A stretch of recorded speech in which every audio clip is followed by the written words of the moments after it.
നമസ്കാരം. നിങ്ങളൊരു ഇറക്കുമതിക്കാരനാണെന്ന് വെക്കുക. നിങ്ങളുടെ സാധനങ്ങൾ കസ്റ്റംസിലെത്തി. പക്ഷേ അതിന്റെ വിലയിരുത്തലിലോ അല്ലെങ്കിൽ ചുമത്തിയ ഡ്യൂട്ടിയിലോ നിങ്ങൾക്കൊരു വിയോജിപ്പ്, അല്ലെങ്കിൽ കസ്റ്റംസ് എടുത്ത ഏതെങ്കിലും ഒരു നടപടി ശരിയല്ലെന്ന് തോന്നുന്നു. അപ്പോൾ ഇങ്ങനെ വന്നാൽ നിയമപരമായി നമുക്ക് എന്ത് ചെയ്യാൻ പറ്റും? ഇതാണ് നമ്മളിന്ന് നോക്കുന്നത്. അതെ, ഇന്ന് നമ്മൾ ശരിക്കും ശ്രദ്ധിക്കുന്നത് 1962 കസ്റ്റംസ് നിയമം, അതിലെ 15-ാം അധ്യായം, അതായത് ഈ അപ്പീലുകളെക്കുറിച്ച് പറയുന്ന ഭാഗം. കസ്റ്റംസ് അധികാരികളുടെ തീരുമാനങ്ങളെ നമുക്കെങ്ങനെ ചോദ്യം ചെയ്യാം, അതിനുള്ള വഴികൾ എന്തൊക്കെയാണ് എന്നാണ് ഈ അധ്യായം പറയുന്നത്. അപ്പോൾ നിങ്ങളുടെ അവകാശങ്ങൾ എന്തൊക്കെ, അതെങ്ങനെ ഉപയോഗിക്കാം എന്നൊക്കെ നമുക്ക് നോക്കാം. നമ്മൾ ഇതിനുവേണ്ടി ഉപയോഗിക്കുന്നത് 1962 കസ്റ്റംസ് ആക്ടിന്റെ 2025 സെപ്റ്റംബർ 16 വരെയുള്ള ഏറ്റവും പുതിയ ഔദ്യോഗിക രേഖയാണ്. നമ്മുടെ ലക്ഷ്യം വളരെ ലളിതമാണ്. ഒരു കസ്റ്റംസ് ഓർഡറിനോട് നിങ്ങൾക്ക് വിയോജിപ്പുണ്ടെങ്കിൽ എങ്ങനെ പ്രതികരിക്കാം, എവിടെ പോകണം, എന്തൊക്കെ ശ്രദ്ധിക്കണം, ഇതിനെക്കുറിച്ചൊരു വ്യക്തത നൽകുക. തീർച്ചയായും.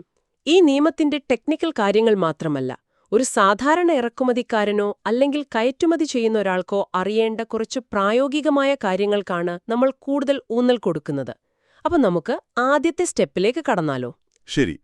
അപ്പോൾ ഒരു കസ്റ്റംസ് തീരുമാനത്തിനെതിരെ നമ്മൾ ആദ്യം എങ്ങോട്ടാണ് പോകേണ്ടത്? ആദ്യത്തെ പടി എന്താണ്?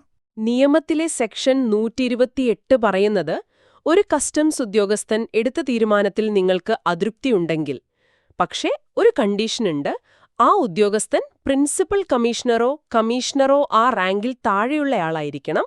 അങ്ങനെയാണെങ്കിൽ നിങ്ങൾക്ക് ആദ്യമായി അപ്പീൽ കൊടുക്കാം. ഈ അതൃപ്തിയുള്ള ആളെന്ന് പറയുമ്പോൾ അത് ഇറക്കുമതിക്കാരനാവാം, കയറ്റുമതിക്കാരനാവാം, ഏജന്റ് ആവാം. ആ തീരുമാനം ആരെ ബാധിക്കുന്നു അവരൊക്കെയാവാം. ഓക്കെ. അപ്പോൾ ഈ ആദ്യത്തെ അപ്പീൽ നമ്മൾ ആർക്കാണ് കൊടുക്കേണ്ടത്? ഇത് കൊടുക്കേണ്ടത് കമ്മീഷണർ അപ്പീൽസ് എന്ന അതോറിറ്റിക്കാണ്. ഇവിടെ ഏറ്റവും പ്രധാനപ്പെട്ട ഒരു കാര്യം ശ്രദ്ധിക്കാനുള്ളത് സമയപരിധിയാണ്. സമയം അതെപ്പോഴും പ്രശ്നമാണല്ലോ. എത്ര ദിവസത്തിനുള്ളിൽ നമ്മൾ ഈ അപ്പീൽ കൊടുത്തിരിക്കണം? നിങ്ങൾക്ക് ആ ഓർഡർ കിട്ടി 60 ദിവസത്തിനകം അപ്പീൽ ഫയൽ ചെയ്യണം. ഇത് വളരെ കൃത്യമായി പാലിക്കേണ്ട ഒരു സമയപരിധിയാണ്. പക്ഷേ ചിലപ്പോൾ ഈ 60 ദിവസം കൊണ്ട് എല്ലാം ശരിയാക്കാൻ പറ്റിയില്ലെങ്കിലോ? ചിലപ്പോൾ രേഖകൾ കിട്ടാൻ വൈകാം. എന്തെങ്കിലും ഇളവ് കിട്ടുമോ? നല്ല ചോദ്യമാണ്.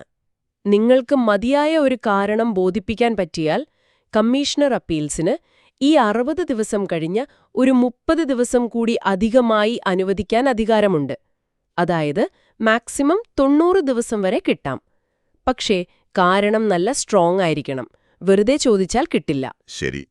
ഇനി അപ്പീൽ കൊടുത്താൽ പിന്നെ എന്ത് സംഭവിക്കും? സെക്ഷൻ 128A നടപടിക്രമങ്ങളെക്കുറിച്ച് പറയുന്നുണ്ടല്ലോ. ഉണ്ട്.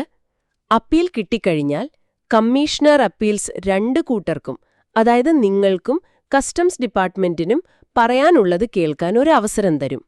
ഒരു ഹിയറിംഗ് ഉണ്ടാവും. അത് സ്വാഭാവിക നീതിയുടെ ഭാഗമാണ്. അത് കഴിഞ്ഞിട്ട് അദ്ദേഹത്തിന് 3 കാര്യങ്ങൾ ചെയ്യാം. ഒന്നുകിൽ താഴെയുള്ള ഉദ്യോഗസ്ഥന്റെ ഓർഡർ ശരിയാണെന്ന് പറയാം, കൺഫേം. അല്ലെങ്കിൽ അതിൽ ചില മാറ്റങ്ങൾ വരുത്താം, മോഡിഫൈ. അതുമല്ലെങ്കിൽ ആ ഓർഡർ മൊത്തത്തിലങ്ങ് റദ്ദാക്കാം, ആന്യുവൽ. ഒരു മിനിറ്റ്. അഥവാ ഈ കമ്മീഷണർ അപ്പീൽസ് നമ്മുടെ മേലുള്ള ഡ്യൂട്ടിയോ പിഴയോ കൂട്ടാനാണ് ഉദ്ദേശിക്കുന്നതെങ്കിലോ? അപ്പോൾ നമ്മളോട് ചോദിക്കണ്ടേ? തീർച്ചയായും. അങ്ങനെയൊരു തീരുമാനമെടുക്കുന്നതിനു മുൻപ് നിങ്ങൾക്ക് നോട്ടീസ് തന്നിരിക്കണം. എന്തുകൊണ്ട് അത് കൂട്ടി നിശ്ചയിക്കരുത് എന്ന് പറയാൻ നിങ്ങൾക്കൊരവസരം തന്നിരിക്കണം. അത് നിർബന്ധമാണ്. ഓക്കെ. പിന്നെ ഈ നടപടികൾ ഒരുപാട് നീണ്ടുപോകാതിരിക്കാൻ അപ്പീൽ കിട്ടി ഒരു 6 മാസത്തിനകം തീർപ്പാക്കാൻ ശ്രമിക്കണമെന്നും നിയമം പറയുന്നുണ്ട്. പക്ഷേ പലപ്പോഴും കേസുകളുടെ എണ്ണം കാരണം പ്രായോഗികമായി കുറച്ചധികം സമയമെടുത്തെന്നും വരാം. ശരി.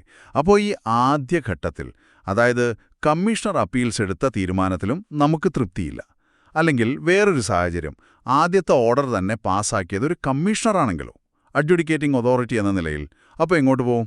അപ്പോഴാണ് നമ്മൾ അടുത്ത ലെവലിലേക്ക്, അതായത് 2ാം ഘട്ട അപ്പീലിലേക്ക് പോകുന്നത്. അതാണ് അപ്പലേറ്റ് ട്രിബ്യൂണൽ. സാധാരണ നമ്മളിതിനെ സെസ്റ്റാറ്റ് എന്ന് പറയും. Customs, excise and service tax appellate tribunal. Section 129 ഈ ട്രിബ്യൂണലിന്റെ രൂപീകരണത്തെക്കുറിച്ചാണ് പറയുന്നത്. സെസ്റ്റാറ്റ്, ഇതിന്റെ ഒരു ഘടനയെക്കുറിച്ച് ചുരുക്കി പറയാമോ? പറയാം. ഇതിന്റെ ഒരു പ്രത്യേകത എന്താണെന്ന് വെച്ചാൽ, ഇവിടെ ജുഡീഷ്യൽ അംഗങ്ങളുണ്ടാകും. അതായത് നിയമപരമായ കാര്യങ്ങളിൽ നല്ല അറിവുള്ളവർ. അതുപോലെ ടെക്നിക്കൽ അംഗങ്ങളും ഉണ്ടാകും. കസ്റ്റംസ്, എക്സൈസ് പോലുള്ള വിഷയങ്ങളിൽ പ്രായോഗിക പരിചയവും അറിവുമുള്ളവർ. അപ്പോ ഈ 2 തരം വൈദഗ്ധ്യവും ഒന്നിക്കുമ്പോൾ കുറച്ചുകൂടി ബാലൻസ്ഡായ തീരുമാനങ്ങൾ വരാൻ സാധ്യതയുണ്ട്. ഇതിനൊരു പ്രസിഡന്റും വൈസ് പ്രസിഡന്റുമാരും ഒക്കെയുണ്ടാകും. ഓക്കെ. അപ്പോ സെക്ഷൻ 129A അനുസരിച്ച് ആർക്കൊക്കെ ഈ ട്രിബ്യൂണലിൽ അപ്പീൽ കൊടുക്കാം? നേരത്തെ നമ്മൾ പറഞ്ഞ കമ്മീഷണർ അപ്പീൽസിന്റെ ഉത്തരവില്, അതായത് സെക്ഷൻ 128A പ്രകാരമുള്ള ഉത്തരവ്, തൃപ്തിയില്ലാത്ത ആർക്കും ട്രിബ്യൂണലിൽ പോകാം. അതുപോലെ ഒരു അഡ്ജുഡിക്കേറ്റിംഗ് അതോറിറ്റി എന്ന നിലയിൽ കമ്മീഷണർ നേരിട്ടൊരു ഓർഡർ പാസാക്കിയിട്ടുണ്ടെങ്കിൽ അതിനെതിരെയും നേരെ ട്രിബ്യൂണലിൽ വരാം. വ്യക്തികൾക്ക് മാത്രമല്ലല്ലോ, ഡിപ്പാർട്ട്മെന്റിന് വരാൻ പറ്റില്ലേ? പറ്റും. അതും ഒരു പ്രധാന പോയിന്റാണ്. കമ്മീഷണർമാരുടെ ഒരു കമ്മിറ്റിക്കോ അല്ലെങ്കിൽ ചീഫ് കമ്മീഷണർക്കോ തോന്നുകയാണ് താഴെയുള്ളൊരു ഉദ്യോഗസ്ഥന്റെ ഓർഡറോ അല്ലെങ്കിൽ കമ്മീഷണർ അപ്പീൽസിന്റെ ഓർഡറോ നിയമപരമായി ശരിയല്ലെന്ന്. അങ്ങനെയെങ്കിൽ ഡിപ്പാർട്ട്മെന്റിനും ട്രിബ്യൂണലിൽ അപ്പീൽ കൊടുക്കാൻ നിർദ്ദേശിക്കാം. അതായത് ഈ അവകാശം 2 സൈഡിനുമുണ്ട്, നിങ്ങൾക്കും സർക്കാരിനും. ട്രിബ്യൂണലിൽ അപ്പീൽ കൊടുക്കാനുള്ള സമയം നേരത്തെ 60 ദിവസം പറഞ്ഞല്ലോ, ഇവിടെ എത്രയാണ്? ഇവിടെ കുറച്ചുകൂടെ സമയം കിട്ടും. ഓർഡർ കിട്ടി 3 മാസത്തിനുള്ളിൽ അപ്പീൽ കൊടുത്താൽ മതി. എല്ലാ കേസും ട്രിബ്യൂണൽ എടുക്കുവോ? അതോ ചെറിയ തുകയുടെ കേസുകളൊക്കെ ഒഴിവാക്കാൻ വല്ല വഴിയുമുണ്ടോ?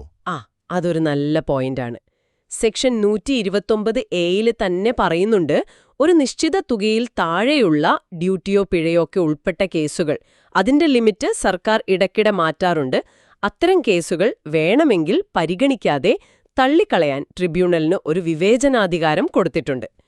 ഇത് ഒരുപാട് ചെറിയ കേസുകൾ കെട്ടിക്കിടക്കുന്നതൊഴിവാക്കാനും കുറച്ചുകൂടി ഗൗരവമുള്ള കേസുകളിൽ ശ്രദ്ധിക്കാനും വേണ്ടിയാണ്. ഓക്കെ. അപ്പോ അപ്പീൽ കൊടുക്കാൻ ഫീസ് വല്ലതും അടയ്ക്കണോ? ഉണ്ട്. തർക്കത്തിലുള്ള തുക എത്രയാണോ അതനുസരിച്ചാണ് ഫീസ്. ഇപ്പോഴത്തെ കണക്കനുസരിച്ച് 5 ലക്ഷം രൂപ വരെ തർക്കമുള്ള കേസാണെങ്കിൽ 1000 രൂപ, 5 ലക്ഷത്തിന് മുകളിൽ 50 ലക്ഷം വരെയാണെങ്കിൽ 5000 രൂപ, 50 ലക്ഷത്തിന് മുകളിലാണെങ്കിൽ 10000 രൂപ. ഇങ്ങനെയാണ് അതിന്റെ ഒരു ഫീസ് സ്ട്രക്ചർ. ശരി. ഇനി ട്രിബ്യൂണലിന്റെ അധികാരങ്ങൾ, സെക്ഷൻ 129B. എന്തൊക്കെ ചെയ്യാം ട്രിബ്യൂണലിന്? ഏതാണ്ട് കമ്മീഷണർ അപ്പീൽസിനുള്ള അധികാരങ്ങൾ പോലെ തന്നെ. അതായത് താഴെയുള്ള ഓർഡർ ശരിവയ്ക്കാം, കൺഫേം, മാറ്റം വരുത്താം, മോഡിഫൈ, അല്ലെങ്കിൽ പൂർണ്ണമായി റദ്ദാക്കാം, അന്യൂൾ. ഇതിനു പുറമെ ഒരു കേസ് കൂടുതൽ പരിശോധനയ്ക്കായി താഴെയുള്ള അതോറിറ്റിക്ക് തന്നെ തിരിച്ചയക്കാനും ട്രിബ്യൂണലിന് അധികാരമുണ്ട്. ട്രിബ്യൂണലിന്റെ ഓർഡറിൽ എന്തെങ്കിലും തെറ്റുപറ്റിയാൽ, പ്രിന്റിംഗ് മിസ്റ്റേക്കോ മറ്റോ, അത് തിരുത്താൻ പറ്റുമോ? പറ്റും. ഓർഡർ ഇറങ്ങി 3 മാസത്തിനുള്ളിൽ ഒന്നുകിൽ സ്വയം തോന്നിയാൽ അല്ലെങ്കിൽ കക്ഷികൾ അപേക്ഷിച്ചാൽ ആ ഓർഡറിലെ പ്രകടമായ തെറ്റുകൾ, errors apparent from the record, തിരുത്താൻ ട്രിബ്യൂണലിന് അധികാരമുണ്ട്. കേസുകൾ പരിഗണിക്കുന്ന ബെഞ്ചുകൾക്ക് എന്തെങ്കിലും പ്രത്യേകതയുണ്ടോ? ഒരാളാണോ അതോ ഒന്നിൽ കൂടുതൽ പേരുണ്ടാകുമോ? സാധാരണയായി തർക്കത്തിലുള്ള തുക, അതായത് ഡ്യൂട്ടിയോ പിഴയോ 50 ലക്ഷം രൂപയിൽ താഴെയാണെങ്കിൽ ഒരു സിംഗിൾ മെമ്പർ ബെഞ്ച്, അതായത് ഒരാൾ മാത്രമുള്ള ബെഞ്ചാണ് കേൾക്കുക. അതിനു മുകളിലുള്ള കേസുകൾ ഒരു ഡിവിഷൻ ബെഞ്ച് പരിഗണിക്കും. ഡിവിഷൻ ബെഞ്ച് എന്ന് പറഞ്ഞാൽ കുറഞ്ഞതൊരു ജുഡീഷ്യൽ അംഗവും ഒരു ടെക്നിക്കൽ അംഗവും ഉണ്ടാവും. ഓക്കേ. ഇത് കേസിന്റെ ഒരു ഗൗരവവും സങ്കീർണതയും അനുസരിച്ച് ആവശ്യമായ ശ്രദ്ധ കിട്ടാൻ സഹായിക്കും. ഈ ഡിവിഷൻ ബെഞ്ചിലിരിക്കുന്നവർ തമ്മിൽ അഭിപ്രായ വ്യത്യാസം വന്നാലോ? 2 പേർക്കും 2 അഭിപ്രായം. അപ്പോൾ എന്തു ചെയ്യും? അങ്ങനെ വന്നാൽ ഭൂരിപക്ഷം ആർക്കാണോ അതാണ് തീരുമാനം. ഇനി എങ്ങാനും അംഗങ്ങൾ തുല്യമായി വിഭജിക്കപ്പെട്ടാൽ, ഉദാഹരണത്തിന് 2 പേരുള്ള ബെഞ്ചിൽ ഒരാൾ ഒരു ഭാഗത്തും മറ്റേയാൾ മറുഭാഗത്തും നിന്നാൽ, ആ വിഷയം ട്രിബ്യൂണൽ പ്രസിഡന്റിന് റെഫർ ചെയ്യും. പ്രസിഡന്റ് ഒന്നുകിൽ സ്വയം ആ വിഷയം കേൾക്കും, അല്ലെങ്കിൽ വേറെ ഒന്നോ അതിലധികമോ അംഗങ്ങളെ കൂടി ഉൾപ്പെടുത്തി ഒരു വലിയ ബെഞ്ചിന് വിടും.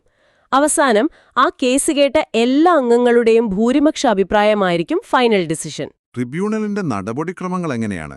അവർക്ക് സ്വന്തമായിട്ട് രീതികളൊക്കെ തീരുമാനിക്കാൻ പറ്റുമോ? പറ്റും. സെക്ഷൻ 129C അനുസരിച്ച് ട്രിബ്യൂണലിന് സ്വയം നടപടിക്രമങ്ങൾ നിയന്ത്രിക്കാൻ അധികാരമുണ്ട്. പക്ഷേ അത് നീതിന്യായ തത്വങ്ങൾക്ക് അനുസരിച്ചായിരിക്കണം.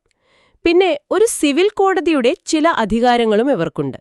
അതായത് ആൾക്കാരെ വിളിപ്പിക്കാനും വിസ്തരിക്കാനും രേഖകൾ ഹാജരാക്കാൻ ആവശ്യപ്പെടാനും സത്യവാങ്മൂലത്തിൽ തെളിവെടുക്കാനും ആവശ്യമെങ്കിൽ കമ്മീഷനെ വെക്കാനും ഒക്കെയുള്ള അധികാരങ്ങൾ. ഓക്കെ. അപ്പോൾ നീതിയുക്തമായ വിചാരണ ഉറപ്പാക്കാനാണ് ഈ അധികാരങ്ങൾ? അതെ, അതിനുവേണ്ടിയാണ്. നമ്മൾ ഈ അപ്പീലുകളുടെ പല ഘട്ടങ്ങൾ പറഞ്ഞു. ഇതിൽ ഒരുപക്ഷെ ഏറ്റവും കൂടുതൽ ചർച്ച ചെയ്യപ്പെടുന്ന, അല്ലെങ്കിൽ സാധാരണക്കാർക്കൊരു ബുദ്ധിമുട്ടായി തോന്നുന്ന ഒരു കാര്യമാണ് സെക്ഷൻ 129E, അതായത് മുൻകൂർ നിക്ഷേപം. അല്ലെങ്കിൽ പ്രീ ഡിപ്പോസിറ്റ്. എന്താണിത്? പ്രായോഗികമായി എന്താണ് സംഭവിക്കുന്നത്? ശരിയാണ്. ഇത് വളരെ പ്രധാനപ്പെട്ട ഒരു വ്യവസ്ഥയാണ്. നിങ്ങൾ കസ്റ്റംസ് നിയമപ്രകാരം ഒരു അപ്പീൽ ഫയൽ ചെയ്യണമെങ്കിൽ തർക്കത്തിലുള്ള ടാക്സിന്റെയോ അല്ലെങ്കിൽ പിഴയുടെയോ ഒരു നിശ്ചിത ശതമാനം നിങ്ങൾ മുൻകൂട്ടി കെട്ടിവെക്കണം. ഇത് നിർബന്ധമാണ്. അല്ലാതെ അപ്പീൽ ഫയൽ ചെയ്യാൻ പറ്റില്ല. എത്ര ശതമാനമാണ് കെട്ടിവെക്കേണ്ടത്? അത് എല്ലാ അപ്പീലിനും ഒരുപോലെയാണോ? അല്ല, അതിൽ വ്യത്യാസമുണ്ട്. നിങ്ങൾ ആദ്യത്തെ അപ്പീൽ, അതായത് കമ്മീഷണർ അപ്പീൽസിനാണ് കൊടുക്കുന്നതെങ്കിൽ, ഓർക്കണം, പ്രിൻസിപ്പൽ കമ്മീഷണർ റാങ്കിൽ താഴെയുള്ള ഉദ്യോഗസ്ഥന്റെ ഓർഡറിനെതിരെയാണിത്. അപ്പോൾ തർക്കത്തിലുള്ള ഡ്യൂട്ടി അല്ലെങ്കിൽ പിഴ അല്ലെങ്കിൽ രണ്ടും കൂടിയ തുകയുടെ 7.5% കെട്ടിവെക്കേണ്ടത്. ഓക്കെ, 7.5%. ഇനി ട്രിബ്യൂണലിലേക്കാണ് പോകുന്നതെങ്കിലോ? അവിടെ രണ്ട് സിറ്റുവേഷൻ വരാം. ഒന്ന്, അഡ്ജുഡിക്കേറ്റിംഗ് അതോറിറ്റിയുടെ ഉദാഹരണത്തിന് ഒരു കമ്മീഷണറുടെ ഓർഡറിനെതിരെയാണ് നിങ്ങൾ നേരിട്ട് ട്രിബ്യൂണലിൽ പോകുന്നതെങ്കിൽ അപ്പോഴും 7.5% തന്നെ. എന്നാൽ കമ്മീഷണർ അപ്പീൽസിന്റെ ഓർഡറിനെതിരെയാണ് നിങ്ങൾ പോകുന്നതെങ്കിൽ അപ്പോൾ കെട്ടിവെക്കേണ്ട തുക കൂടും, അത് 10% ആകും. ഈ തുകയ്ക്ക് വല്ല മുകൾ പരിധിയുമുണ്ടോ? അതോ തർക്കം ഒരു 100 കോടിയുടേതാണെങ്കിൽ അതിന്റെ 10%, അതായത് 10 കോടി കെട്ടിവെക്കേണ്ടി വരുമോ? അവിടെ ഒരു ആശ്വാസമുണ്ട്. കെട്ടിവെക്കേണ്ട പരമാവധി തുകയ്ക്ക് ഒരു പരിധി നിശ്ചയിച്ചിട്ടുണ്ട്. അത് 10 കോടി രൂപയാണ്. അതായത് തർക്കത്തിലുള്ള എമൗണ്ട് എത്ര വലുതാണെങ്കിലും പ്രീ ഡെപ്പോസിറ്റായിട്ട് മാക്സിമം 10 കോടി രൂപയെ അടയ്ക്കേണ്ടതുള്ളൂ. എന്തിനാണ് ശരിക്കും ഈ പ്രീ ഡെപ്പോസിറ്റ്? ഇത് ഒരു തരത്തിൽ അപ്പീൽ കൊടുക്കാനുള്ള അവകാശത്തെ തടയുന്നില്ലേ? കുറേ പേർക്ക് താങ്ങാൻ പറ്റില്ലല്ലോ. അതൊരു വലിയ ചർച്ചാവിഷയമാണ്. സർക്കാർ ഇതിന് പറയുന്ന ന്യായീകരണം പ്രധാനമായിട്ടും രണ്ടാണ്. ഒന്ന്, വെറുതെ കേസ് കൊടുത്ത് സമയം കളയുന്ന കഴമ്പില്ലാത്ത അപ്പീലുകൾ ഒഴിവാക്കുക. 2, സർക്കാരിന് കിട്ടേണ്ട വരുമാനം ഒരുപാട് വൈകുന്നത് തടയുക. പക്ഷെ താങ്കൾ പറഞ്ഞുപോലെ ഇത് പാവപ്പെട്ടവർക്ക് അല്ലെങ്കിൽ ചെറിയ ബിസിനസ്സുകാർക്ക് അപ്പീൽ കൊടുക്കാൻ ഒരു തടസ്സമാകുന്നു എന്നൊരു വിമർശനം വളരെ ശക്തമായിട്ടുണ്ട്. ഈ കെട്ടിവെച്ച പൈസയുടെ കാര്യം എന്താവും? നമ്മൾ കേസിൽ ജയിച്ചാലേ? അപ്പീൽ നിങ്ങൾക്കനുകൂലമായിട്ടാണ് വിധി വരുന്നതെങ്കിൽ നിങ്ങൾ കെട്ടിവെച്ച ഈ തുക നിങ്ങൾക്ക് തിരികെ കിട്ടാൻ അവകാശമുണ്ട്. സെക്ഷൻ 129E പറയുന്നത് ഈ തുക തിരികെ തരാൻ വൈകിയാൽ അതിന് സർക്കാർ നിശ്ചയിക്കുന്ന റേറ്റിൽ പലിശ കിട്ടാനും നിങ്ങൾക്ക് അവകാശമുണ്ടെന്നാണ്. പലിശ എപ്പം മുതലാ കിട്ടുക? അപ്പീൽ ഓർഡർ കിട്ടി തുക തിരികെ കൊടുക്കാനുള്ള ഓർഡർ കിട്ടി 3 മാസത്തിനകം തുക തന്നില്ലെങ്കിൽ ആ 3 മാസം കഴിഞ്ഞുള്ള ദിവസം മുതൽ നിങ്ങൾക്ക് പൈസ കിട്ടുന്ന ദിവസം വരെയുള്ള കാലയളവിലേക്ക് പലിശ കിട്ടും. ഇത് റീഫണ്ട് പെട്ടെന്ന് കൊടുക്കാൻ ഉദ്യോഗസ്ഥരെ പ്രേരിപ്പിക്കും എന്നുള്ളതാണ് അതിന്റെ പിന്നിലെ ഒരു ഉദ്ദേശം. ശരി. അപ്പോൾ ട്രിബ്യൂണലിന്റെ തീരുമാനത്തിന് നമുക്ക് തൃപ്തിയില്ല. ഇനി മുകളിലോട്ട് പോകാൻ വഴിയുണ്ടോ? ഉണ്ട്. അടുത്ത സ്റ്റെപ്പ് ഹൈക്കോടതിയാണ്. സെക്ഷൻ 130 ഹൈക്കോടതിയിലേക്കുള്ള അപ്പീലിനെക്കുറിച്ചാണ് പറയുന്നത്. എല്ലാ കേസുമായിട്ട് ഹൈക്കോടതിയിൽ പോകാൻ പറ്റുമോ? ഇല്ല. അവിടെയാണ് പ്രധാന വ്യത്യാസം. കേസില് നിയമപരമായ ഒരു പ്രധാന ചോദ്യം, സബ്സ്റ്റാൻഷ്യൽ ക്വസ്റ്റ്യൻ ഓഫ് ലോ ഉൾപ്പെട്ടിട്ടുണ്ടെങ്കിൽ മാത്രമേ ഹൈക്കോടതിയിൽ അപ്പീൽ കൊടുക്കാൻ പറ്റൂ. വെറും വസ്തുതകളെക്കുറിച്ചുള്ള തർക്കങ്ങളുമായിട്ട്, ഡിസ്പ്യൂട്ട്സ് ഓൺ ഫാക്ട്സ്, സാധാരണയായി ഹൈക്കോടതിയിൽ പോകാൻ പറ്റില്ല. ഈ നിയമപരമായ പ്രധാന ചോദ്യം എന്ന് പറഞ്ഞാൽ എന്താണ് ഉദ്ദേശിക്കുന്നത്? ഒരു ഉദാഹരണം പറയാമോ? അതായത് കേസിന്റെ ഫാക്ട്സ് എന്താണ് എന്നതിലല്ല തർക്കം, മറിച്ച് നിയമം എങ്ങനെ വ്യാഖ്യാനിക്കണം അല്ലെങ്കിൽ ഒരു പ്രത്യേക നിയമവ്യവസ്ഥ ഈ കേസിൽ എങ്ങനെ അപ്ലൈ ചെയ്യണം എന്നതിനെക്കുറിച്ചുള്ള ഒരു സീരിയസ് ആയ നിയമപ്രശ്നമായിരിക്കണം അത്. ഉദാഹരണത്തിന്, ഒരു സാധനം ഏത് കാറ്റഗറിയിൽ പെടും, ക്ലാസിഫിക്കേഷൻ അല്ലെങ്കിൽ അതിന്റെ വില എങ്ങനെ കണ്ടുപിടിക്കണം, വാല്യുവേഷൻ എന്നതിനെക്കുറിച്ചുള്ള ട്രിബ്യൂണലിന്റെ തീരുമാനം അത് സാധാരണയായി ഫാക്ച്വൽ കാര്യമായിട്ടാണ് കണക്കാക്കുക. അത് മിക്കവാറും ഈ സബ്സ്റ്റാൻഷ്യൽ ക്വസ്റ്റ്യൻ ഓഫ് ലോ ആയിട്ട് വരില്ല. അപ്പോൾ ഈ ക്ലാസിഫിക്കേഷൻ, വാല്യുവേഷൻ പോലുള്ള തർക്കങ്ങൾ എങ്ങോട്ട് പോകും? ഹൈക്കോടതിയിൽ പോകാൻ പറ്റില്ലെങ്കിൽ അത്തരം കേസുകൾ സെക്ഷൻ 130E പ്രകാരം സാധാരണയായി നേരിട്ട് സുപ്രീം കോടതിയിലേക്കാണ് അപ്പീലിന് പോകുന്നത്. ഹൈക്കോടതിയിൽ അപ്പീൽ കൊടുക്കാനുള്ള സമയം ട്രിബ്യൂണൽ ഓർഡർ കിട്ടി 180 ദിവസമാണ്. ട്രിബ്യൂണലിൽ കൊടുക്കാനുള്ള 3 മാസത്തേക്കാളും കൂടുതൽ സമയം ഇവിടെ കിട്ടുന്നുണ്ട്. ഹൈക്കോടതിയിൽ എങ്ങനെയാണ് നടപടിക്രമങ്ങൾ? സെക്ഷൻ 130C അനുസരിച്ച് കുറഞ്ഞത് 2 ജഡ്ജിമാരുള്ളൊരു ബെഞ്ചാണ് ഈ അപ്പീലുകൾ കേൾക്കേണ്ടത്. ഹൈക്കോടതി ആ നിയമപരമായ ചോദ്യത്തിലൊരു തീർപ്പ് കൽപ്പിക്കും. അതാണ് സെക്ഷൻ 130D പറയുന്നത്. ഇനി ലാസ്റ്റ് സ്റ്റോപ്പ് സുപ്രീം കോടതി. എപ്പോഴാണ് സുപ്രീംകോടതിയിൽ പോകാൻ പറ്റുക? സെക്ഷൻ 130E അനുസരിച്ച് പ്രധാനമായിട്ടും 2 സാഹചര്യങ്ങളിലാണ് സുപ്രീംകോടതിയിൽ എത്താൻ പറ്റുക.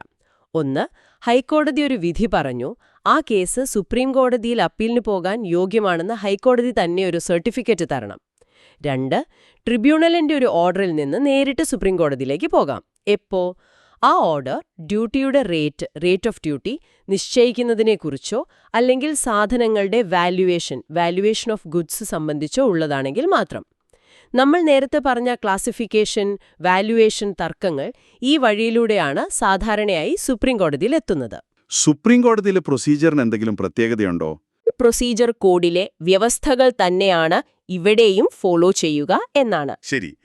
അപ്പോൾ ഈ പ്രധാനപ്പെട്ട അപ്പീൽ സ്റ്റേജുകൾ നമ്മൾ കവർ ചെയ്തു. ഇതുകൂടാതെ ഈ ചാപ്റ്ററിൽ വേറെയും ചില സെക്ഷനുകളുണ്ടല്ലോ, അതും കൂടി ഒന്ന് പെട്ടെന്ന് പറയാമോ? അതെ, ചില പ്രധാനപ്പെട്ട കാര്യങ്ങൾ കൂടി ചുരുക്കി പറയാം. ഉദാഹരണത്തിന് സെക്ഷൻ 129D. ഇത് ഡിപ്പാർട്ട്മെന്റിന് തന്നെ ഒരു തീരുമാനം പുനഃപരിശോധിക്കാനും അല്ലെങ്കിൽ ഒരു താഴെയുള്ള ഓഫീസറുടെ ഓർഡറിനെതിരെ അപ്പീൽ കൊടുക്കാൻ നിർദ്ദേശിക്കാനുമുള്ള അധികാരമാണ്. പിന്നെ സെക്ഷൻ 131. ഒരു അപ്പീൽ കൊടുത്തു എന്നതുകൊണ്ട് മാത്രം ഓർഡർ പ്രകാരമുള്ള ഡ്യൂട്ടി അടക്കാതിരിക്കാൻ പറ്റില്ല. തീർച്ചയായും നമ്മൾ നേരത്തെ പറഞ്ഞ പ്രീ ഡെപ്പോസിറ്റ് അടച്ചിട്ടുണ്ടെങ്കിൽ അല്ലെങ്കിൽ സ്റ്റേ ഓർഡർ കിട്ടിയിട്ടുണ്ടെങ്കിൽ അത് വേറെ കാര്യം. സമയപരിധി കണക്കാക്കുമ്പോൾ ഒരു ഇളവ് കിട്ടുന്ന കാര്യം പ്രധാനമല്ലേ? ഓർഡറിന്റെ കോപ്പി കിട്ടാൻ വൈകിയാൽ. അത് വളരെ പ്രധാനമാണ്. Section 131A. നിങ്ങൾക്ക് ഓർഡറിന്റെ കോപ്പി കിട്ടാൻ എടുക്കുന്ന സമയം, അതായത് കോപ്പിക്ക് അപേക്ഷിച്ച് അത് കയ്യിൽ കിട്ടുന്നത് വരെയുള്ള സമയം, അപ്പീൽ കൊടുക്കാനുള്ള സമയപരിധി കണക്കാക്കുമ്പോൾ അതിൽ നിന്നും കുറയ്ക്കും. അത് വളരെ ന്യായമായ ഒരു കാര്യമാണ്. ഡിപ്പാർട്ട്മെന്റ് എല്ലാ ചെറിയ കേസിലും അപ്പീൽ പോകുന്നത് ഒഴിവാക്കാൻ എന്തെങ്കിലും സംവിധാനമുണ്ടോ? ഉണ്ട്. Section 131BA. തർക്കത്തിലുള്ള തുക ഒരു നിശ്ചിത ലിമിറ്റിന് താഴെയാണെങ്കിൽ ആ ലിമിറ്റ് സർക്കാർ ബോർഡ് തീരുമാനിക്കും. ഡിപ്പാർട്ട്മെന്റ് വെറുതെ അപ്പീൽ കൊടുത്ത് കോടതിയുടെ സമയം കളയേണ്ടതില്ല എന്ന് തീരുമാനിക്കാൻ സർക്കാരിന് അധികാരമുണ്ട്. കേസുകളുടെ എണ്ണം കുറയ്ക്കാനുള്ള ഒരു ശ്രമമാണിത്. ചുരുക്കി പറഞ്ഞാൽ കസ്റ്റംസ് നിയമത്തിലെ ഈ അപ്പീൽ സിസ്റ്റം എന്ന് പറയുന്നത് പല തട്ടുകളുള്ള ഒന്നാണ്. താഴെയുള്ള ഉദ്യോഗസ്ഥന്റെ ഓർഡറിനെതിരെ കമ്മീഷണർ അപ്പീൽസ്, അവിടെ നിന്നും തൃപ്തിയില്ലെങ്കിൽ അപ്പലേറ്റ് ട്രിബ്യൂണൽ CESTAT, പിന്നെ നിയമപരമായ കാര്യമായ ചോദ്യങ്ങളുണ്ടെങ്കിൽ ഹൈക്കോടതി, ചില പ്രത്യേക വിഷയങ്ങളിൽ അല്ലെങ്കിൽ ഹൈക്കോടതിയുടെ അനുമതിയോടെ സുപ്രീംകോടതി. ഇങ്ങനെയാണ് അതിൻ്റെ ഒരു ഫ്ലോ. അതെ, കൃത്യമായി പറഞ്ഞാൽ അതാണ് അതിന്റെ ഘടന. കൂടെ ഓർക്കേണ്ടത്, ഓരോ സ്റ്റേജിലും അപ്പീൽ കൊടുക്കാൻ സമയപരിധിയുണ്ട്, ട്രിബ്യൂണൽ മുതൽ ഫീസുണ്ട്. പിന്നെ ഏറ്റവും പ്രധാനമായിട്ട്, അപ്പീൽ കൊടുക്കണമെങ്കിൽ ആ തർക്കത്തിലുള്ള തുകയുടെ ഒരു പങ്ക് മുൻകൂട്ടി കെട്ടിവെക്കണം, പ്രീ ഡിപ്പോസിറ്റ്. പക്ഷെ കേസ് ജയിച്ചാല് ഈ പൈസ പലിശയടക്കം തിരികെ കിട്ടും എന്നുള്ളതും ഓർക്കണം. അപ്പോൾ ഈ വിവരങ്ങൾ കേൾക്കുന്ന നിങ്ങൾക്ക്, അതായത് കസ്റ്റംസുമായി ബന്ധപ്പെട്ട് ഇടപാടുകൾ നടത്തുന്നവർക്ക് എങ്ങനെ പ്രയോജനപ്പെടും? ഒരു തീരുമാനം ശരിയല്ലെന്ന് തോന്നിയാൽ അതിനെ ചോദ്യം ചെയ്യാൻ നിങ്ങൾക്ക് അവകാശമുണ്ട് എന്നതിനെക്കുറിച്ചൊരു വ്യക്തത കിട്ടിക്കാണും. എവിടെയാണ് പോകേണ്ടത്, സമയപരിധിക്കുള്ളിൽ ചെയ്യണമെന്നുള്ളതിൻ്റെ പ്രാധാന്യം, പിന്നെ ഈ പ്രീ ഡിപ്പോസിറ്റ് പോലുള്ള സാമ്പത്തിക കാര്യങ്ങളെക്കുറിച്ച് മുൻകൂട്ടി അറിയുന്നതും പ്രധാനമാണ്. തീർച്ചയായും. നിങ്ങളുടെ റൈറ്റ്സ് എന്താണെന്നും പ്രൊസീജിയർ എന്താണെന്നും അറിഞ്ഞിരിക്കുന്നത് ഒരു തർക്കം വരുമ്പോൾ ശരിയായ സ്റ്റെപ്പുകൾ എടുക്കാൻ നിങ്ങളെ സഹായിക്കും. പ്രത്യേകിച്ച് ഈ പ്രീ ഡെപ്പോസിറ്റിന്റെ കാര്യം. അതറിയാമെങ്കിൽ അപ്പീൽ കൊടുക്കുന്നതിന് മുൻപ് ആ സാമ്പത്തിക വശം കൂടി കണക്കിലെടുത്ത് ഒരു പ്ലാനിംഗ് നടത്താൻ പറ്റും. നമ്മൾ ഈ ചർച്ച ഇവിടെ അവസാനിപ്പിക്കുമ്പോൾ ഒരു ചോദ്യം കൂടി ബാക്കി വയ്ക്കാം, അല്ലേ? ഈ അപ്പീൽ സിസ്റ്റമൊക്കെ പേപ്പറിൽ വളരെ ക്ലിയറാണ്, ഘടനയൊക്കെയുണ്ട്, നീതി ഉറപ്പാക്കുക എന്നതാണ് ലക്ഷ്യം. പക്ഷേ റിയാലിറ്റിയിൽ സാധാരണക്കാർക്ക്, പ്രത്യേകിച്ച് ചെറിയ തോതിൽ ഇറക്കുമതിയും കയറ്റുമതിയും ചെയ്യുന്നവർക്ക് ഈ പല തട്ടുകളിലൂടെയുള്ള യാത്ര എത്രത്തോളം എളുപ്പമാണ്? അതൊരു വളരെ പ്രസക്തമായ ചിന്തയാണ്. ഓരോ സ്റ്റേജിലെയും സമയപരിധി, ഫീസ്, വക്കീലിനെ വെക്കേണ്ട ആവശ്യം, എല്ലാത്തിനും മുകളിലായി ഈ പ്രീ ഡെപ്പോസിറ്റ് എന്ന കടമ്പ. ഇതൊക്കെ ഒരു സാധാരണക്കാരന് താങ്ങാൻ പറ്റുന്നതാണോ? ഈ സാമ്പത്തിക ഭാരം കാരണം ചിലപ്പോഴെങ്കിലും ആളുകൾക്ക് നീതി നിഷേധിക്കപ്പെടുന്നുണ്ടോ? ഇതിനെക്കുറിച്ച് നമ്മൾ കൂടുതൽ ആലോചിക്കേണ്ടതുണ്ട്. നിയമം എല്ലാവർക്കും ഒരുപോലെ കിട്ടുമ്പോഴാണ് അതിന്റെ ലക്ഷ്യം പൂർത്തിയാകുന്നത്. തീർച്ചയായും വളരെ പ്രധാനപ്പെട്ട കാര്യങ്ങളാണ് നമ്മൾ സംസാരിച്ചത്. ഈ നിയമവശങ്ങളെക്കുറിച്ചുള്ള ഈ വിശദമായ സംഭാഷണത്തിൽ പങ്കെടുത്തതിന് നന്ദി. നന്ദി. അടുത്ത തവണ മറ്റൊരു വിഷയമായി നമുക്ക് വീണ്ടും കാണാം.